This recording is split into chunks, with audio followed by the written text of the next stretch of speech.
Clever Vasconcelos, professor de Direito Eleitoral, está com a gente aqui. Bom dia, Clever. Bom dia, Datena. Tudo bem? Eu vou bem, e você? Graças a Deus. Estamos aqui fiscalizando algumas escolas eleitorais em São Paulo e tudo corre muito bem, viu? Como é que você está analisando essas eleições, que se previa eleições por causa da polarização, eleições sangrentas ou coisa parecida, e nada disso está acontecendo? Olha, aqui algumas escolas aqui no bairro do Morumbi, em São Paulo, como promotor de justiça eleitoral, corre tranquilamente. Algumas filas, porque na verdade são 5 eleições, né? Mas tudo na perfeita normalidade. Não constatei boca de urna, eu estou analisando como uma eleição muito tranquila, viu? Clever, me diga uma coisa, quais são as principais dúvidas que o brasileiro ainda tem para votar? Olha, a dúvida é acerca da ordem de votação, né? É que fique bem claro que a ordem de votação é a seguinte: primeiro deputado federal, depois deputado estadual, depois senador, depois governador e depois presidente. Quando você for votar na urna eletrônica, é preciso que você digite o número e espere 2 segundinhos até a urna mostrar a foto do seu candidato. E aí você aperta o confirma. Então tem esse delayzinho de 2 segundos para você visualizar o seu candidato, para não cometer erro na votação. Você pode repetir didaticamente aí qual é a ordem de votação para que as pessoas não se atrapalhem? Vamos lá, Datena. São 5 eleições. Primeiro você vota para deputado federal, são 4 números. Depois você vota para deputado estadual, são 5 números. Depois vota para senador, é uma vaga de senador só, são 3 números. Depois vota para governador, 2 números. E depois para presidente da República, 2 números. E aí, aperta o confirma e encerrou a votação. Olha, se você ouvinte da Rádio Bandeirantes tiver alguma dúvida, pode passar para a gente aqui que o Clever vai dizer para você. Acho que é mais importante você perguntar do que eu. Mas, por exemplo, quem não votou e nem justificou nas últimas eleições, tem o direito de votar dessas eleições? Tem. Na verdade, o que impede a votação é se você ficou 3 eleições sem justificar. Aí você tem o seu título suspenso. Mas se você não está nessa hipótese, você pode vir para o seu colégio direitinho, traga o e-título ou o título em papel, traz o colinho em papel, vota tranquilamente. E tem uma novidade essa eleição, viu, Datena? Aquela pessoa que não fez o cadastramento biométrico no cartório, faz o cadastramento na hora da eleição. Como assim? A pessoa está indo votar e não tem o cadastramento biométrico. Aí o mesário já fala, olha, pode colocar o dedo aqui e a gente já faz o cadastro biométrico na hora que a pessoa vota. Votou, faz o cadastramento. Quem não votar no primeiro turno pode votar no segundo turno, mesmo sem justificar ou não? Pode, tranquilamente. São 2 eleições distintas. Não compareceu no segundo turno, não compareceu no primeiro, pode comparecer no segundo tranquilamente, sem problema nenhum. Agostinho, alguma dúvida aí, Agostinho? Eu tenho sim, só queria acrescentar, um prazer falar com o professor, quando se fala são 2 eleições que a pessoa não pode não participar e mesmo assim ela tem direito, cada turno é uma eleição. Então, por exemplo, a eleição de 2018 foram 2 eleições, digamos assim, o primeiro turno e o segundo turno. Então a pessoa tem que contar cada turno como uma eleição que ela não participou, para fazer a conta se ela pode participar dessa agora. Agora, professor, tem uma mudança aí que pode causar alguma confusão, que é aquela para a pessoa que vai votar. Em alguns momentos, em algumas eleições, as pessoas reclamavam que votavam e demorava para aparecer a foto do candidato, né? Então a pessoa ia muito rápido, já sabia o número, digitava o número, já dava o confirma e não aparecia a foto, não dava tempo de carregar a foto. Teve uma mudança pequena, mas que é importante destacar, né, professor? É isso aí, Agostinho, a gente já alertou isso, inclusive essa semana nós fizemos várias simulações das urnas eletrônicas no cartório eleitoral e uma dessas foi essa. Por exemplo, você vota o número do candidato, vai XX, e confirma rapidinho, a urna não computa o voto. Você precisa digitar o número, esperar aparecer a foto do candidato e aí você aperta o confirma. Por que isso? Porque muita gente digitava o número do candidato errado e confirmava e depois nem sabia se tinha votado naquele que ele tinha escolhido, porque com a pressa de votação, né, então, eu acho que foi uma medida boa da Justiça Eleitoral dar esse delay, esse atrasinho de 2 segundos, porque aí você pode verificar na foto se é aquele candidato mesmo que você escolheu. Não sendo, ele pode refazer o voto como? Aí ele tem que sair da sessão eleitoral, buscar o número correto do candidato e voltar, não tem problema, pode voltar. O que acontece? O mesário, ele dá uma anulação na sua eleição, ele aperta um botãozinho, finge que você votou, aí você volta para casa, pega o número do seu candidato e depois volta na sessão eleitoral. O importante é finalizar a eleição com todos os candidatos escolhidos pelo eleitor, né? Bom, tem perguntas aí para o professor. Vamos lá. À disposição, Datena. Bom dia, Datena. Ô, Datena, pergunta pro nosso amigo aí do TSE se eu não posso mais votar na legenda. Eu tenho que ter o número específico dos candidatos? Então, posso responder, Datena? Pode, claro. Então, a legenda é o voto no partido, né? Porque é o seguinte, a eleição proporcional, você vai eleger uma proporção de votos naquele partido. Então você pode votar só da legenda no partido e confirmar. Isso não tem o menor problema. Isso acontece quando você não tem nenhum candidato definido, mas tem um partido que você é simpatizante. Digita os 2 números desse partido e confirma. Você votou na legenda. Tem mais perguntas aí, Guilherme? Tem sim, Datena, já tá na mão aqui pra disparar já. É importante porque o povo pergunta e fica já esclarecido sobre como deve votar. Vamos lá. Eu não tô achando meu título. Espécie, não baixei o e-título. Eu consigo, só com uma carteira de habilitação, sabendo qual seção e qual zona eu voto? Antônio, de Mauá. Ô, Antônio, perfeitamente. Se você sabe a seção, sabe onde é a sua escola, pode votar com a carteira de identidade, pode votar com a carteira de motorista, pode votar com uma carteira profissional que você tenha, se é advogado, engenheiro, algum documento de identificação que possa mostrar que é você, sem o menor problema. Aí são boas perguntas, né? Tem mais uma aí, Guilherme? Tem mais uma aqui, é o Cássio de Belo Horizonte. Ele tá perguntando o seguinte, Datena, se ele pode entrar na cabine com o celular no bolso, não mostrar o celular, ou é obrigatório dar o celular pro mesário, se o mesário não vai saber que ele tá com o celular no bolso. O que acontece? Qual é a dinâmica disso? Olha, essa é uma questão interessante, porque a orientação da Justiça Eleitoral, tem uma lei, inclusive, né, desde 2009, você não pode votar com telefone celular na cabine de votação. Isso é proibido. Agora, eu tenho percebido aqui, pelo menos no colégio onde eu estou trabalhando hoje, agora, eu vou para outros colégios também, que as pessoas têm votado, não têm consultado o celular, não tem tido problema, sabe? Então, a gente tem que ter bom senso também, não pode ser nem a ferro e fogo. Se a pessoa vai votar tranquilamente, está com o celular dentro do casaco, da bolsa, está desligado, não tem problema, tem que ter esse bom senso, mas o recomendável é que você deixe o celular na mesa. O que nós fizemos aqui na escola? Nós colocamos uma cadeirinha e uma plaquinha, deixe o seu celular aqui. Aí o mesário já fala, olha, você pode deixar o celular ali? Aí todo mundo tem obedecido. Coloca o celular ali, volta. Prefeita, está tudo na normalidade aqui na escola. É o mais correto a fazer. Se quiser Exato. desligar o celular, pode desligar o celular. E aí o mesário vai ter que confiar que você vai permanecer com o celular desligado dentro da cabine. Bom, tem mais perguntas aí, professor? Vamos lá. Bom dia, Datena. Meu nome é Walter, eu sou de Penápolis, São Paulo.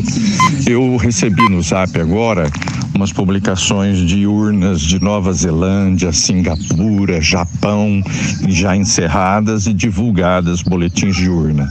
Isso é verdadeiro ou isso é fake news? Por favor, dá um retorno. Vamos lá.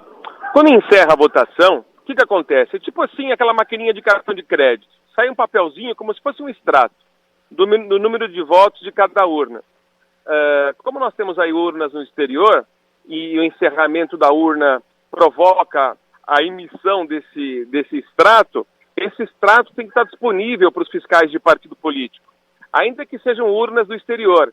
Então, não tem problema em relação a isso, porque, enfim, é a transparência da eleição. A gente valoriza a transparência para evitar qualquer tipo de problema, inclusive para os fiscais de partido poderem consultar como foi a votação naquela sessão, ainda que seja no exterior. Qual é a sua dúvida? Tem mais, Guilherme? Tem sim, mais de áudio da Atena. Você vê como é importante um quadro como esse aqui. Pode soltar. Bom dia, Datena, a todos da Bandeirantes. Aqui é o Vladimir de Piracicaba. Quem não votar no primeiro turno, se tiver o segundo turno, pode votar normalmente no segundo turno? Um abração para vocês, ótima semana. Ô, Vladimir, pode, tranquilamente. Como o Augustinho fez essa pergunta para mim agora recentemente, sem problema, são eleições distintas. Não tem o menor problema.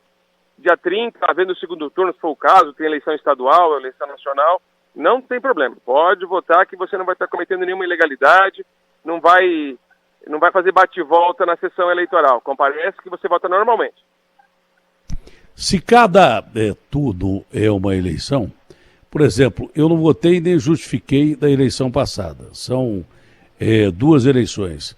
Se eu não votar e nem justificar num dos turnos agora, o meu título é suspenso, professor? Se você deixar de votar em 3 eleições, é suspenso. Se você deixar de votar em 3... Só que tem o seguinte, Datena, deixa eu explicar uma coisa para você. Porque é o seguinte, você tem 60 dias para justificar. Então vamos supor que se você... A terceira eleição sua seria o primeiro turno agora. O segundo seria a 4ª eleição. Só que como você tem 60 dias para justificar, essa 4ª eleição você pode votar. Sabe por quê? Porque não deu tempo de verificar a justificativa, que se a justificativa tem 60 dias, você pode justificar em novembro, em dezembro. Então, se a sua terceira eleição de não comparecimento for o primeiro turno, você pode ir no segundo, viu? Que você vai votar. Ok. Bom, tem mais perguntas ainda ou não? Porque é impressionante um quadro como esse, como ajuda a esclarecer a situação, não é? Vamos lá. Bom dia, Rádio Bandeirantes. Eu me chamo Heloísa Lopes Pereira, moro em Pirituba, na região do Jardim Santa Mônica. Nós estamos sem energia aqui, principalmente nesse dia de votação, né? A Enel prometeu não faltar energia, que está faltando. Abraços. Aí esse é um problema que eu não posso resolver, aí tem que ligar na companhia de luz. Mas é sério, né? Mas tem gerador? Isso não tem acontecido, né? Olha, vou dar um detalhe. Pode acontecer de faltar a urna no colégio, aí as urnas eletrônicas têm bateria e funcionam. Então é isso, né? Quer dizer, há uma sobrevida, há uma vida útil ainda da urna sem energia elétrica, né? Existe essa sobrevida, existe bateria sobressalente e dá para ficar até as 17 horas que é o encerramento da votação. Bom, então mesmo com essas companhias elétricas horríveis que nós temos no Brasil, por falta de energia, você não vai votar. Por falta de vontade, sim, mas de energia, não. Vamos então a mais uma questão aí. Bom dia. Eu votei agora na sessão 2065 e eu não fiz a biometria. E cheguei lá e já estava... A minha identificação era para ser com biometria.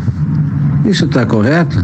Se eu não cadastrei minha biometria, como é que eles têm a minha biometria? Elias Ipiranga. Interessante isso. Que é diferente daquela... mas é diferente daquela história de você falar, eu não tenho biometria, aí o cara faz agora. Ele não fez biometria, chegou lá, a biometria dele estava pronta. Como é que isso pode acontecer? Então, me parece que tem algum erro aí, tem 2 possibilidades. Se você tem gato aí. Não, mas Desculpa, doutor. Não, é que a gente conversou, perdão até por atropelar, mas a gente conversou com a Helena Passarelli, que é secretária de comunicação do TRE aqui de São Paulo já há décadas, e ela explicou que era possível acontecer.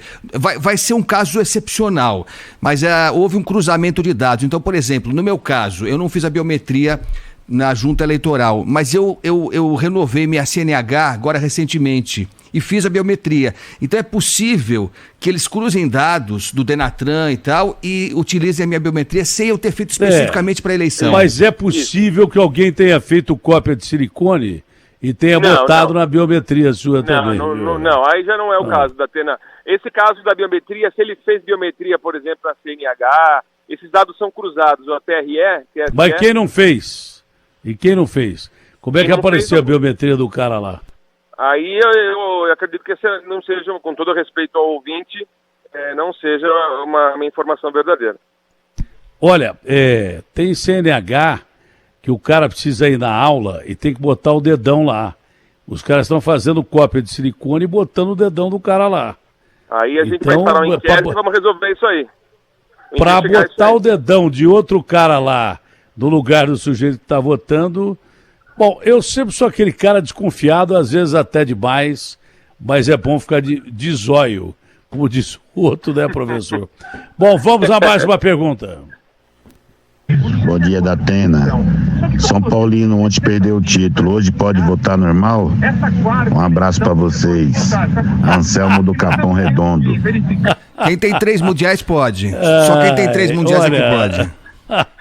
Agostinho, não fique bravo. Não, tô respondendo mas foi a melhor pergunta até agora. Quem tem 3 mundiais tem autorização. Não, Agostinho, você apela com Não, tô futebol. Respondendo com essa foi a melhor. Olha, eu vou dar uma resposta jurídica para isso, pode ser? Por favor, doutor. Pode. Você é São Paulino ou não? Só tomando um suco, porque suco não dá dor de cabeça. Foi a melhor pergunta. O Agostinho ficou sem palavras. Não, tô com todas elas que forem preciso. Você apelou. Expliquei com cordialidade. Tem mais uma pergunta séria aí ou não? Pergunta séria, por favor, vai. Datena, bom dia. Me tira uma dúvida sobre o confirma ou confira. Tem alguma situação nesse sentido aí? Obrigado. É o seguinte, o confira é aquele delay, aquele atraso que a gente falou. A pessoa digita o número do candidato, aparece a carinha dele, aí você dá uma conferida e depois confirma. Não existe a tecla confira na urna eletrônica, só existem 3, que é a confirma, corrige e em branco. Então, se você digitou o número errado, você pode corrigir. Aí você confere na telinha e depois confirma. Olha, por incrível que pareça, tem essa série de situações que por medo delas o cara não vai votar. Tem essa série de situações que por medo dela o cara não vai votar. É incrível.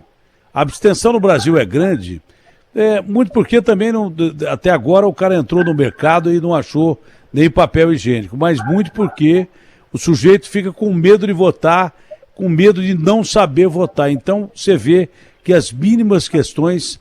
eu acho que esse tipo de entrevista que nós estamos fazendo aqui tinha que ser feita durante pelo menos um mês. E todos os detalhes importantes sendo colocados da programação de televisões, de rede social, de emissoras de rádio, todos os dias, porque muita gente não vai votar com medo de votar. E isso acontece mesmo, com vergonha de não saber usar a urna eletrônica. Professor, tem a impressão que as eleições serão tranquilas, o que se esperava com a polarização não vai acontecer, e a gente espera mesmo que a democracia prevaleça acima de tudo, não? A escolha do eleitor é que vai prevalecer, a eleição é transparente, segura, quero deixar bem claro aos meios de comunicação que as urnas eletrônicas são invioláveis, o sistema é criptografado que leva ao TSE, não tem nenhum desvio de informação, as eleições, a Justiça Eleitoral está fazendo um trabalho excelente. E, enfim, é o nosso dever, seja do Ministério Público Eleitoral, ao qual pertenço, ao Poder Judiciário Eleitoral, nós estamos aí cumprindo o nosso dever com o país. Um ótimo dia ao senhor e um ótimo trabalho em favor do país. Obrigado, querido. Abraço grande.